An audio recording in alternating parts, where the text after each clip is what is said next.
હવે આપણે ઉપર જઈશું, ઉપરનો એરિયા જોવા.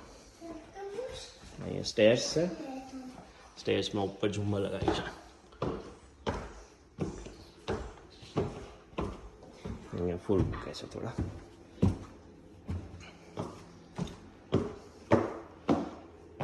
આ ઉપરનો એરિયા છે. સ્ટેર્સમાંથી ઉપર આવીએ એટલે બે બાજુ લિવિંગ એરિયા છે, એક આ બાજુ છે અને એક આ બાજુ છે. આ બાજુના લિવિંગ એરિયામાં સોફા અને બાલ્કની છે. અહીંયા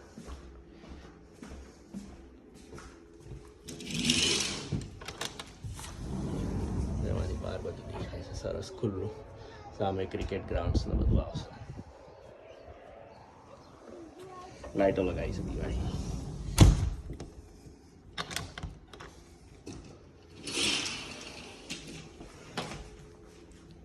અને કર્ટિંગ કરાવે છે અને લાઇટ લગાવી.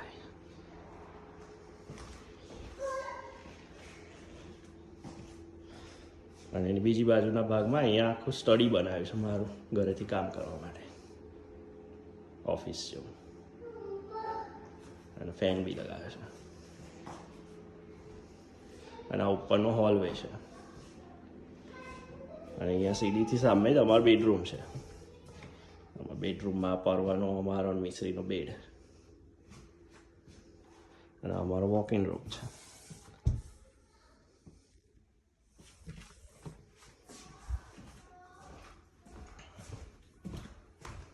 અને આ એન શૂટ છે, સેપરેટ ટોયલેટ.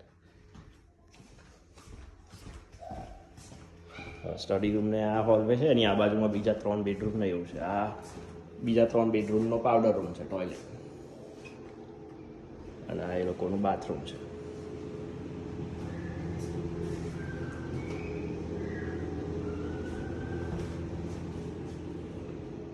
અને આ ઉપર એક લિનન જેવું આપ્યું છે, એમાં બધું ચાદરોનું બધું મૂક્યું છે. આ એક બેડરૂમ છે, અત્યારે ખાલી છે. અને એમાં વોક-ઇન રૂમ છે, એમાં શેલ્ફ બધું કરાય છે.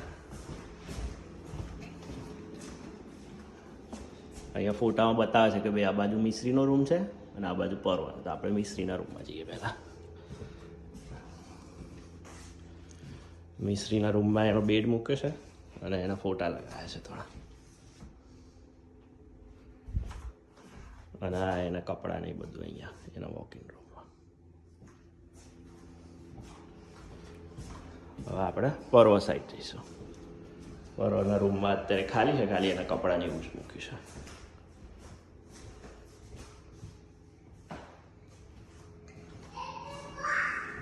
હા, તો ઉપરનું ભાઈ પાછા નીચે જઈશું આપણે.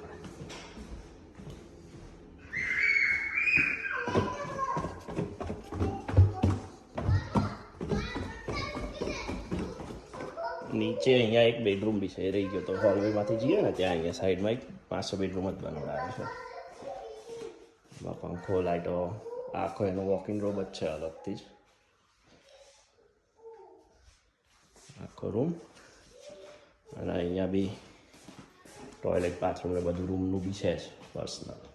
સેપરેટ ટોયલેટ ને શાવર ને સિંક. એટલે નીચેનો જે પાવડર રૂમ છે એ અલગ રહે.